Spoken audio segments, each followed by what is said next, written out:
अस्सलाम वालेकुम। आज का हमारा टॉपिक है फंडामेंटल प्रॉपर्टीज़ ऑफ लाइफ के लाइफ की कौन कौन सी बुनियादी प्रॉपर्टीज़ हैं जिसकी वजह से ज़िंदा चीज़ों को लिविंग चीज़ें कहा जाता है। और उनमें हम सबसे पहले डिस्कस करेंगे व्हाट इज़ बायोलॉजी को। तो बायोलॉजी जो है वह is the study of living organism की जो स्टडी है उसको बायोलॉजी कहते हैं। बायो मीन्स लाइफ होता है, लोगोस मीन्स स्टडी, तो लॉजी मीन्स स्टडी। तो लिविंग ऑर्गेनिज्म की स्टडी को बायोलॉजी कहते हैं। और इसमें हम तमाम लिविंग ऑर्गेनिज्म को डिस्कस करते हैं। इनमें प्लांट शामिल है, एनिमल्स शामिल है, फंजाई यानी जिसमें मशरूम्स होते हैं, एल्गी जिसमें काई वगैरह शामिल है जो पानी में होते हैं, बैक्टीरिया जो कि वेरी कॉमन है, मुख्तलिफ तरह की बीमारियां फैलाते हैं, बेनिफिशियल भी होते हैं और हार्मफुल भी होते हैं। वायरसेस आपको पता है ये हार्मफुल ही होते हैं, इनके बेनिफिट नहीं होते। तो ये कुछ प्रॉपर्टीज़ हैं लिविंग ऑर्गेनिज्म की जिनको हम डिटेल से डिस्कस करेंगे। जो सबसे पहली इसमें से प्रॉपर्टी है वो है सेल। तो लिविंग ऑर्गेनिज्म की जो बुनियाद है वो बेसिक यूनिट जो उनका है वो सेल है। तो तमाम लिविंग ऑर्गेनिज्म सेल पर मुश्तमिल है और वो या तो एक सेल पर मुश्तमिल होता है या एक से ज़्यादा सेल पर मुश्तमिल होते हैं। या तो उनकी बॉडी सिंगल सेलुलर होती है या फिर मोर देन वन सेल, तो ऐसी कंडीशन को मल्टी सेलुलर कहते हैं। तो पूरे ऑर्गेनिज्म को what is an organism? Organism is an individual जिसमें के तमाम कैरेक्टर्स लिविंग कैरेक्टर्स जिसमें मौजूद हों उसे ऑर्गेनिजम्स कहते हैं। जैसे plant in is an organism, animal organism है, वायरस ऑर्गेनिज्म है, बैक्टीरिया ऑर्गेनिज्म है, ये सब ऑर्गेनिज्म है। तो नॉर्मली सेल्स एनिमल्स हैं वो दो कैटेगरीज के लिविंग ऑर्गेनिजम्स होते हैं। एक वो जो कि जिनकी बॉडी एक सेल पर मुश्तमिल होती है और एक वो जिनकी बॉडी एक से ज़्यादा सेल पर मुश्तमिल होती है। जिनकी बॉडी एक सेल पर मुश्तमिल होती है यूनिसेलुलर कहते हैं। एग्जाम्पल में जैसे अमीबा है, पैरामीशियम है, यूग्लिना है, इनकी बॉडी एक सेल पर मुश्तमिल होती है। जैसे बैक्टीरिया वो भी सिंगल सेल होता है। मल्टी सेलुलर में हम भी शामिल हैं, इंसान शामिल है, डॉग्स, कैट्स, बर्ड्स ये सब शामिल हैं। इनकी बॉडी एक से ज़्यादा सेलों पर होती है, मिलियन ट्रिलियन सेलों पर मुश्तमिल होती है। तो some of the properties are all the living organisms they are made up of cells. तमाम जिंदा चीज़ें सेलों पर मुश्तमिल होती हैं, या तो वो सिंगल सेलुलर होती हैं या फिर वो मल्टी सेलुलर होती हैं। अगर उनकी बॉडी एक ही सेल पर मुश्तमिल होती है तो उन्हें यूनिसेलुलर कहते हैं। एग्जाम्पल में बैक्टीरिया एंड प्रोटोजोन्स है। प्रोटोजोन की पूरी बॉडी एक ही सेल पर मुश्तमिल होती है जिसमें पैरामीशियम, यूग्लिना, अमीबा ये सब शामिल है। मल्टी सेलुलर ऑर्गेनिज्म ऐसे एनिमल्स को कहते हैं, ऐसे ऑर्गेनिजम्स को कहते हैं, ऐसी लिविंग चीज़ों को कहते हैं जिनकी बॉडी एक से ज़्यादा सेल पर मुश्तमिल होती है। इनमें दो कैटेगरीज होती हैं, एक को कहते हैं पैराजोन्स और एक को कहते हैं मेटाजोन्स।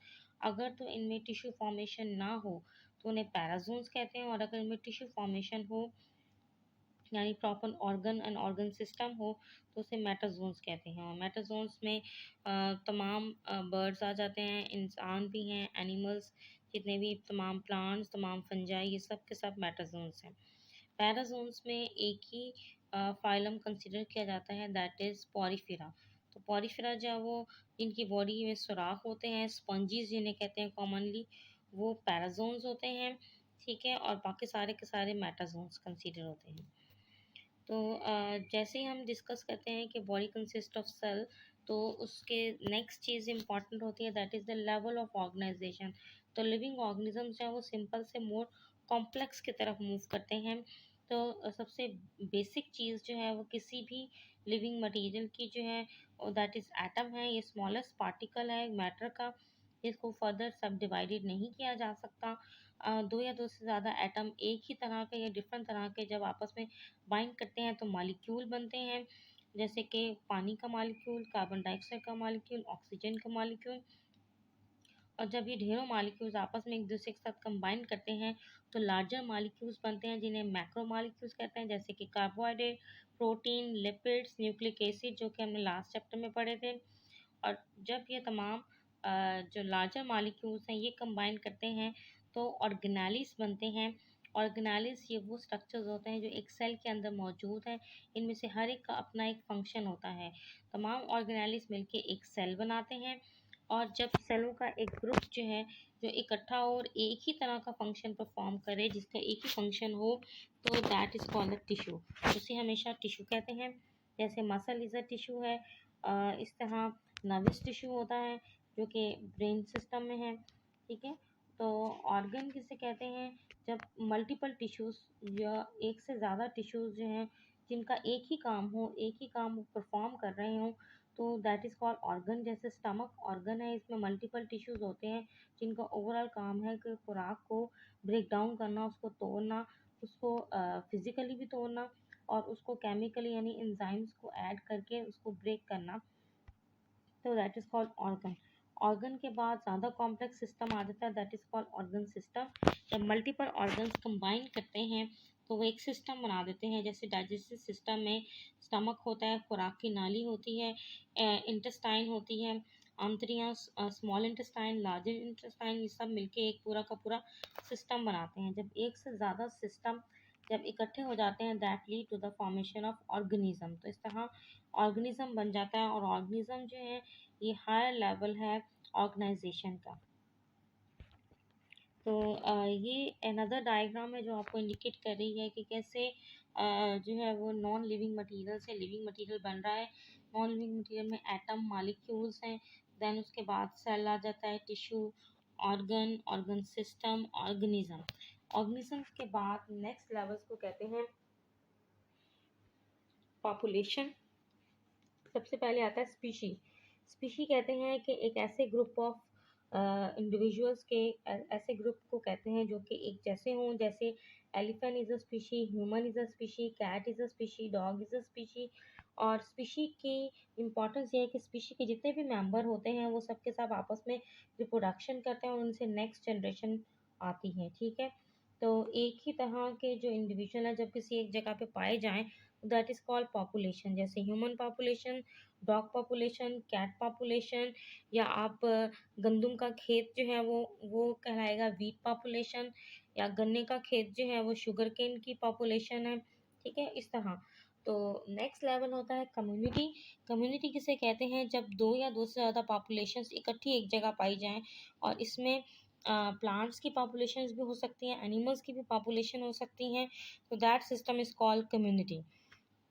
नेक्स्ट लेवल है इकोसिस्टम। इकोसिस्टम कहते हैं relation between living and non living environment, जिसमें के पौधे, जानवर और इसके साथ साथ ये जो नॉन लिविंग इन्वायरमेंट में हवा, पानी और ये मट्टी, ये सब चीज़ें शामिल हैं। तो इन सब का आपस में जो रिलेशन है, give and take relationship, that is called ecosystem. जैसे इकोसिस्टम की ढेरों एग्जांपल हैं, जैसे लैंड इकोसिस्टम जिसमें के ज़मीन पे पाए जाने वाले तमाम पौधे, जानवर और इर्द गिर्द का जितना भी इन्वायरमेंट है वो। वाटर इकोसिस्टम जिसमें कि दरियाओं का इकोसिस्टम है, इसके अलावा रिवर्स का इकोसिस्टम है, ओशन का इकोसिस्टम है, ठीक है। नेक्स्ट लेवल है बायोस्फीयर। बायोस्फीयर का मतलब है ज़मीन का वो हिस्सा जहाँ पर लाइफ पॉसिबल है, और इसमें ढेरों इकोसिस्टम्स हैं वो शामिल होते हैं। तो बायोस्फीयर लाइफ का यानी ज़मीन का वो एरिया है where the life is possible, that is simply called the biosphere. तो आपने इन टर्मिनोलॉजी की डेफिनेशंस हैं वो अच्छे तरीके से लर्न करनी है। नेक्स्ट कैरेक्टर लिविंग ऑर्गेनिज्म का है कि वो रिस्पॉन्स करते हैं, किसी भी तब्दीली के अगेंस्ट वो रिस्पॉन्स करते हैं। स्टिमुलस कहते हैं इन्वायरमेंट में किसी भी किस्म की चेंज जो कि इन्वायरमेंट में हो, जिसको आप डिटेक्ट कर सकें, जिसको आप मेजर कर सकें, जिसे आप मालूम कर सकें, दैट इज़ कॉल्ड स्टिमुलस। तो लिविंग ऑर्गेनिज्म हमेशा इन्वायरमेंट में तब्दीली को फ़ौरन से जो है वो उसको जान लेते हैं, और इसके लिए वो अपने यूज़ करते हैं सेंस ऑर्गन। तो जैसे 5 सेंसेस हैं हमारे पास, 5 सेंसेस में हमारे पास विजन है, सेंस ऑफ स्मेल है, सेंस ऑफ हेयरिंग है, सेंस ऑफ टेस्ट है और टच है। विजन के लिए आंखें हैं, स्मेल के लिए हमारे पास नोज़ है यानी नाक है, हेयरिंग के लिए ईयर्स हैं, कान हैं, टेस्ट के लिए आपके पास ज़ुबान है, और टच के लिए हमारी जो पूरी स्किन है वो टच से रिस्पॉन्स करती है। जब भी कोई से टच कर, चाहे उस पर गर्म चीज़ लगे, ठंडी चीज़ लगे, या कोई ज़्यादा हार्श टचिंग हो, तो स्किन फ़ौरन से रिस्पॉन्स करती है, फ़ौरन से बताती है कि अच्छा इम्पैक्ट है या बुरा है। यहाँ पर एक डायग्राम है जो इंडिकेट करिए कि स्टिमुलस यानी कि कोई भी तब्दीली जिसे हम मालूम कर सके, दैट इज़ कॉल्ड स्टिमुलस। उसके अगेंस्ट जो रिस्पॉन्स होता है, एनिमल का रिस्पॉन्स पॉजिटिव हो या नेगेटिव हो, वो रिस्पॉन्स किस तरह का होता है। एक रिस्पॉन्स होता है रिफ्लेक्सेस की फॉर्म में। रिफ्लेक्सेस ऐसे रिस्पॉन्स होते हैं जो कि आपकी विल पावर में शामिल नहीं होते, ये अनकॉन्शियस होते हैं, सडन होते हैं। जैसे अचानक आपका हाथ फायर पर आ जाए, फ़ौरन से हाथ पीछे हटा लें, दैट इज़ अनकॉन्शियस रिस्पॉन्स। या आंखों पे अचानक से लाइट फॉल हो जाए और आंखें फौरन से बंद हो जाए, that is a reflex action. ठीक है, तो ऐसे रिस्पॉन्सेज जो हैं वो अनकंट्रोल होते हैं और सडन होते हैं। नेक्स्ट अनदर रिस्पॉन्सेज हैं जो कि बिहेवियर्स कहलाते हैं। वो दो कैटेगरीज में आते हैं, एक को कहते हैं लर्न और एक को कहते हैं इंस्टिंक्टिव। तो लर्न वो होता है जो कि हम वक्त के साथ सीख लेते हैं, जो लर्निंग कर लेते हैं हम, तो दैट इज़ कॉल्ड लर्न। और इंस्टिंक्टिव ये इनहेरिटेड होता है, ये जेनेटिकली होता है। जैसे बच्चे को पता होता है कि ये इसका मुंह है, मुंह में ही उसने हर चीज़ खाने के लिए डालनी है, तो ये उसका इंस्टिंक्टिव बिहेवियर होता है। और लर्न जो वक्त के साथ साथ जो है वो मुख्तलिफ चीज़ें सीखता है, that is called learn behaviour. तो स्टिमुलस की यहाँ पे थोड़ी सी डेफिनेशन है कि स्टिमुलस एनी फिजिकल और केमिकल चेंज इन एनवायरनमेंट, चाहे वो इंटरनल एनवायरनमेंट हो चाहे वो एक्सटर्नल एनवायरनमेंट हो, जिसे हम मालूम कर सकें, जिसके बारे में हम पता लगा सकें, that is called a stimulus. तो इसलिए इसको डिटेक्टेबल चेंज कहते हैं।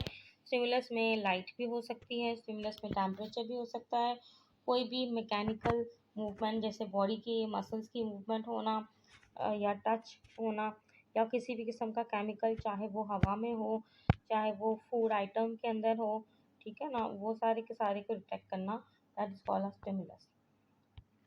नेक्स्ट कैटेगरी लिविंग थिंग्स की क्या है कि for organisms to be living they have to use the energy.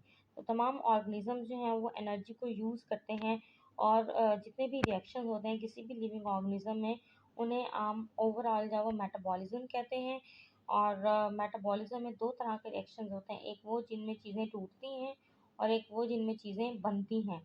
जिनमें चीज़ें टूटती हैं उन्हें कैटाबॉलिज्म कहते हैं, जिसमें कोई चीज़ नहीं बनती है उसे एनाबॉलिज्म कहते हैं। तो जो भी हमारी खुराक जो हम इनटेक करते हैं, फूड जो हम लेते हैं, उसमें हमेशा एनर्जी होती है, केमिकल एनर्जी होती है, उसे तोड़ा जाता है, फूड के टूटने को कहते हैं कैटाबॉलिज्म। और जब अगर कोई चीज़ बन रही हो, जैसे कि प्लांट्स जो हैं वो सूरज की रोशनी को इस्तेमाल करके कार्बोहाइड्रेट्स वगैरह बनाते हैं, शुगर बनाते हैं, और फिर हम पौधों को यूज़ करते हैं, तो पौधे जो खुराक बनाते हैं, तो that method is called anabolism. तो दोनों को कंबाइनली कहते हैं कैटाबॉलिज्म। तो यहाँ पे थोड़ी सी और कैटेगरी बताई है कि एनिमल्स किस किस मेथड से अपने एनर्जी गेन कर सकते हैं। तो एनिमल्स को या लिविंग ऑर्गेनिजम्स को दो कैटेगरी में रखा जाता है, एक को कहते हैं ऑटोट्रॉफिक और एक को कहते हैं हेटरोट्रॉफिक। ऑटोट्रॉफिक ये वो ऑर्गेनिजम्स होते हैं जो अपनी खुराक खुद बना सकते हैं, इसमें कॉमनली जो है वो प्लांट्स शामिल हैं जो कि अपनी खुराक खुद बनाते हैं, और उस प्रोसेस को जिससे वो खुराक बनाते हैं, that process is called photosynthesis. तो फोटोसिंथेसिस के अमल से वो कार्बन डाइऑक्साइड और वाटर को आपस में कंबाइन करते हैं सूरज की रोशनी की मौजूदगी में, और प्लस क्लोरोफिल की मौजूदगी में। क्लोरोफिल की वजह से प्लांट्स हैं वो ग्रीन कलर के नज़र आते हैं। क्लोरोफिल पौधे को हेल्प करता है कि वो सूरज के अंदर मौजूद जो एनर्जी है उसको स्टोर करें और उसको यूज़ करें ताकि कार्बोहाइड्रेट बन सकें। हेटरोट्रॉफ्स हैं वो, इसमें एनिमल्स शामिल हैं, यानी इसमें हम भी शामिल हैं। ये वो ऑर्गेनिजम्स होते हैं जो अपनी खुराक खुद नहीं बना सकते, और इसीलिए ये ऑटोट्रॉफ्स को खाते हैं, यानी उनको उन पे रिलाई करते हैं, उन पे डिपेंड करते हैं अपनी फूड के लिए, अपनी एनर्जी के लिए। तो यहाँ पे कुछ और जो हैं प्रोसेसेस मेटाबॉलिज्म से रिलेटेड, तो वो आपको थोड़े से एक्सप्लेन कर रही हूँ मैं कि वैसे मेटाबॉलिज्म किसे कहते हैं, ऑल द एक्टिविटीज़ या some of all the chemical reaction जो लिविंग ऑर्गेनिज्म में हो, दैट इज कॉल्ड मेटाबॉलिज्म। और एक सबसे पहला मेथड क्या है कि प्लांट्स या लिविंग ऑर्गेनिज्म हमेशा अपनी जो एनर्जी का जो बेसिक सोर्स है वो सन होता है। तो तीन कैटेगरीज में लिविंग ऑर्गेनिज्म को अकॉर्डिंग टू देयर न्यूट्रिशन के वो अपनी खुराक किस तरीके से हासिल करते हैं, तीन कैटेगरीज में रखा जाता है। प्रोड्यूसर जो अपनी खुराक खुद बनाते हैं, जिसमें प्लांट शामिल हैं, एल्गी शामिल हैं। कंज्यूमर्स वो होते हैं जो कि अपनी खुराक खुद नहीं बनाते, प्रोड्यूसर को खाते हैं, जिसमें कि इंसान भी शामिल है, तमाम एनिमल्स शामिल हैं। और डिकम्पोजर्स वो होते हैं जो कि प्रोड्यूसर और कंज्यूमर की जो डेड बॉडीज़ हैं उनको खाते हैं, इसमें फंजाई वगैरह शामिल हैं, बैक्टीरिया वगैरह शामिल हैं। इनका काम होता है कि जब लिविंग चीज़ें यानी प्लांट्स और एनिमल्स जब मर जाते हैं तो उनकी डेड बॉडी में मौजूद जो फूड आइटम जो न्यूट्रंट्स होते हैं ये उनको ब्रेक डाउन करके अपनी एनर्जी हासिल करते हैं, और इस तरह जो है वो फूड साइकिल को ये रन करते हैं। नेक्स्ट है डाइजेशन। तो एक सेकंड मेथड है ऑर्गेनिजम्स का, लिविंग ऑर्गेनिज्म अपनी खुराक कैसे हासिल करते हैं। वो जब वो खुराक इनटेक करते हैं, फूड लेते हैं, तो वो उसको ब्रेक करते हैं छोटे छोटे पीसीस में, और उसके लिए वो इस्तेमाल करते हैं एंजाइम्स को, जो कि प्रोटीन्स हैं, ताकि वो खुराक अच्छी तरीके से टूट सके और उससे एनर्जी इन्हें हासिल हो सके। थर्ड मेथड है कि एनिमल अपनी खुराक का जो तोड़ने का तरीका ये है कि खुराक की ऑक्सीडेशन करते हैं, और जिससे कि खुराक जब ऑक्सीजन के साथ कंबाइन करती है, मिक्स होती है, तो वाटर रिलीज होता है और प्लस वेस्ट प्रोडक्ट बनती है और एनर्जी प्रोड्यूस होती है। इस पूरे प्रोसेस को कहते हैं रेस्पायरेशन, जो कि तमाम लिविंग ऑर्गेनिज्म रेस्पायरेशन करते हैं, चाहे वो प्लांट्स हों चाहे वो एनिमल्स हों। नंबर 4 में है सिंथेसिस। सिंथेसिस ये वो तरीका होता है जिससे कि लिविंग ऑर्गेनिजम्स के अंदर जो भी चीज़ें मौजूद होती हैं, ये इनको यूज़ करके अपनी बॉडी के हिस्से बनाते हैं या अपने सेल की डिफरेंट पोर्शन बनाते हैं और अपने आप को ग्रो करते हैं, अपने आप को रिपेयर करते हैं और अपने ओल्डर सेलों को, पुरानी चीज़ों को रिप्लेस करते हैं। नंबर 5 पॉइंट है एक्सक्रीशन। तो एक्सक्रीशन का मतलब क्या है कि जितनी भी अनवांटेड चीज़ें हैं जो बॉडी में जमा हो जाती हैं, उसको लिविंग ऑर्गेनिज्म रिमूव करते हैं, तो उनके रिमूवल को कहते हैं एक्सक्रीशन। एक्सक्रीशन के लिए स्पेशल सिस्टम होता है। एनिमल्स में अमूमन किडनी सिस्टम होता है।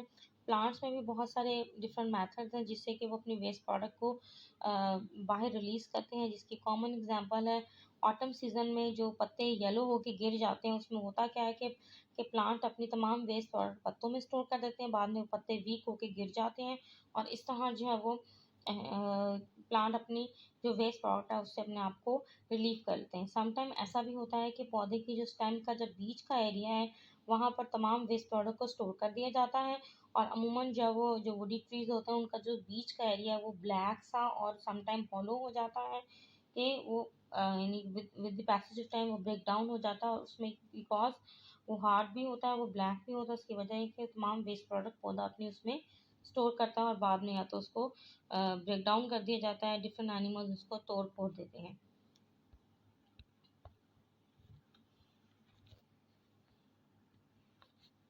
नेक्स्ट कैरेक्टर है होमोस्टेसिस। होमोस्टेसिस कहते हैं लिविंग ऑर्गेनिजम्स की एबिलिटी को कि वो अपने अंदर के इन्वायरमेंट को कांस्टेंट रखें। बाहर जो भी तब्दीलियां आ रही हैं, इन्वायरमेंट में टेम्परेचर ज़्यादा हो रहा है, टेम्परेचर कम हो रहा है, या जो भी चेंज आ रहा है, ये उस चेंज को एक्सेप्ट करें और अपने आप को उस चेंज के मुताबिक मेंटेन करें। अपनी इन्वायरमेंट, जो इंटरनल इन्वायरमेंट है, उसको कांस्टेंट रखें, उसको मेंटेन रखें। जैसे हमारा बॉडी टेम्परेचर 37 सेल्सियस है, तो 37 सेल्सियस ही रहता है। जब समर सीजन में बाहर का टेम्परेचर जो है वो 40 हो जाता है या 40 से ज़्यादा हो जाता है, तो हमारी बॉडी अपने आप को कूल डाउन करने के लिए स्वेटिंग करना शुरू कर देती है। और जब विंटर सीजन में बाहर का टेम्परेचर लो हो जाता है, 10 तक चला जाता है या समटाइम 2 तक या माइनस तक चला जाता है, तो उस दौरान हमारी बॉडी क्या करती है कि वो शिवरिंग करना शुरू हो जाती है। तो शिवरिंग से मसल्स हमारे कॉन्ट्रैक्ट और रिलैक्स होते हैं और एनर्जी प्रोड्यूस होती है, और अल्टीमेटली हमारी बॉडी के अंदर हीट जनरेट होती है। हमारी बॉडी का टेम्परेचर सर्दियाँ हों या गर्मियाँ हों वो कांस्टेंट ही रहता है, और दैट इज़ ऑलवेज 37 सेल्सियस। वो तब्दील नहीं होता अनटिल कोई फीवर या कोई इन्फेक्शन ना हो हमें। नेक्स्ट है ग्रोथ एंड डेवलपमेंट। तो लिविंग ऑर्गेनिज्म की एक और बहुत इंपॉर्टेंट प्रॉपर्टी है कि वो वक्त के साथ साथ ग्रो भी करते हैं, और उनके अंदर जब वो जितने भी सेल्स हैं वो अपनी आप को मॉडिफाई भी करते हैं, अपने आप को अपने काम के लिहाज से मॉडिफाई करते हैं। तो ग्रोथ का मतलब है ये जो लिविंग सेल्स हैं वो डिवाइड करते हैं, 1 से 2, 2 से 3, और इस तरह डिवाइड करते करते इस तादाद में ज़्यादा भी होते हैं और नासिक तादाद में ज़्यादा होते हैं। वक्त के साथ लिविंग ऑर्गेनिज्म जब वो साइज़ में बड़े भी होते चले जाते हैं, दैट इज़ कॉल्ड ग्रोथ। ठीक है। और डेवलपमेंट का मतलब है कि जब सेल्स अपने फंक्शंस को स्पेसिफिक कर लेते हैं, हर सेल का अपना एक स्पेसिफिक फंक्शन हो जाता है। जैसे हार्ट के सेल्स का फंक्शन है कि हार्ट का मकसद होता है ब्लड को सर्कुलेट करना पूरी बॉडी में, पंप इन और पंप आउट करके, कॉन्ट्रैक्ट और रिलैक्स करके हार्ट पूरी बॉडी को ब्लड सप्लाई करता है। ब्रेन सेल्स का काम है पूरी बॉडी से मैसेजेस को कलेक्ट करना, कंप्लेंट्स को कलेक्ट करना, देन उसके मुताबिक ऑर्डर्स देना और बॉडी का रिस्पॉन्स क्रिएट करना। तो ये सारी चीज़ें कंसीडर होती हैं डेवलपमेंट में। तो यहाँ पे एक और डेफिनेशन लिखी हुई है कि तमाम लिविंग ऑर्गेनिज्म जो है वो different stages of growth and development के अंदर से होके गुजरते हैं, और हर एक का अपना एक जो वो जेनेटिक सिस्टम होता है, अपना एक डीएनए है, जो कि नेक्स्ट चैप्टर्स में आप डिटेल से पढ़ेंगे। तो यहाँ पे एक डायग्राम है जो कि ग्रोथ को इंडिकेट कर रही है। जैसे ह्यूमन बेबी को दिखाया जा रहा है कि बच्चा पहले 1 साल का, 2 साल का, 3 साल का, 4 साल का, वक्त के साथ साथ उसका ग्रोथ उसकी जो वो इंक्रीज होती है। ग्रोथ में दो टर्म्स होती हैं, एक या तो सेल का साइज बड़ा हो जाता है, सेकेंड है सेल डिवाइड करते हैं, 1 से 2, 2 से 3, 3 से 4 होते चले जाते हैं, जिससे कि अल्टीमेटली जब एनिमल का साइज इंक्रीज हो जाता है। डेवलपमेंट का मतलब है कि एनिमल्स जो है वो वक्त के साथ मेच्योर हो जाते हैं, ज़्यादा स्पेशलाइज्ड हो जाते हैं, ज़्यादा डिफ्रेंशिएटेड हो जाते हैं। और जैसे कि प्यूबर्टी यानी कि वक्त के साथ साथ जो है वो बड़े हो जाना यानी जवान हो जाना, that is called puberty. Next property है लिविंग ऑर्गेनिज्म की, दैट इज़ कॉल्ड रिप्रोडक्शन। तो तमाम लिविंग ऑर्गेनिज्म, चाहे वो प्लांट हो, एनिमल हो, बैक्टीरिया हो या वायरस हो, हर एक की खासियत होती है कि वो अपने आप को डिवाइड करता है, अपनी नेक्स्ट जनरेशन को लेके आता है। तो that process is called the reproduction. Reproduction में बनने वाले बच्चों को ऑफस्प्रिंग्स कहते हैं। रिप्रोडक्शन दो तरह की होती है, सेक्सुअल और एसेक्सुअल रिप्रोडक्शन। एसेक्सुअल रिप्रोडक्शन में एक ही पेरेंट होता है, दो पेरेंट्स नहीं होते, और जो बच्चे हैं वो बिल्कुल अपने माँ बाप जैसे होते हैं, जेनेटिकली उनकी कॉपी होते हैं, एग्जैक्ट कॉपी होते हैं, जैसे किसी पेज की आप फोटो कॉपी करवा लें, ठीक है। एसेक्सुअल रिप्रोडक्शन के ढेरों मेथड्स होते हैं, जिसमें बडिंग में जैसे आलू में एक छोटी सी बड निकल आती है, और अगर आप उस बड को काटते हैं, एक सेकेंड आलू जो है वो ग्रो कर जाता है। इसके अलावा फिजन, फिजन में एक सेल सिंपली दो में डिवाइड हो जाता है, और फिर इस तरह हर सेल जो डिवाइडेड सेल होते हैं वो इंडिविजुअल ऑर्गेनिज्म में डेवलप कर जाते हैं। सेक्सुअल रिप्रोडक्शन में दो पेरेंट्स होते हैं, यानी मेल और फीमेल पेरेंट्स होते हैं, और उनके जो बच्चे हैं वो अपने माँ बाप से टोटली डिफरेंट होते हैं। जैसे हम जो है वो अपने पेरेंट्स से टोटली डिफरेंट होते हैं, बिल्कुल एग्जैक्टली अपने माँ बाप की कॉपी नहीं होते। तो we are the result of sexual reproduction, जिसमें कि मिक्सिंग होती है। एक बच्चे के अंदर आधा डीएनए जो है वो, आधा उसका जेनेटिक मटेरियल जो है वो अपनी माँ से आता है और आधा बाप से आता है। इस तरह वो मिक्सचर होता है अपने माँ बाप का, तो वो टोटली उनके जैसा नहीं होता।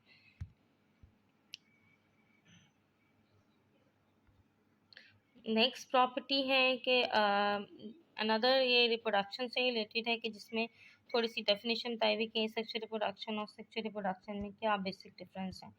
नेक्स्ट प्रॉपर्टी है हेरिडिटी, मतलब विरासत। तो लिविंग ऑर्गेनिज्म की एक और खासियत है कि उनके अंदर जो भी मटेरियल होता है, दैट इज़ कॉल्ड डीएनए, जो उसका जेनेटिक मटेरियल होता है, और वो जो डीएनए है वो अपनी नेक्स्ट जनरेशन में ट्रांसफ़र करते हैं।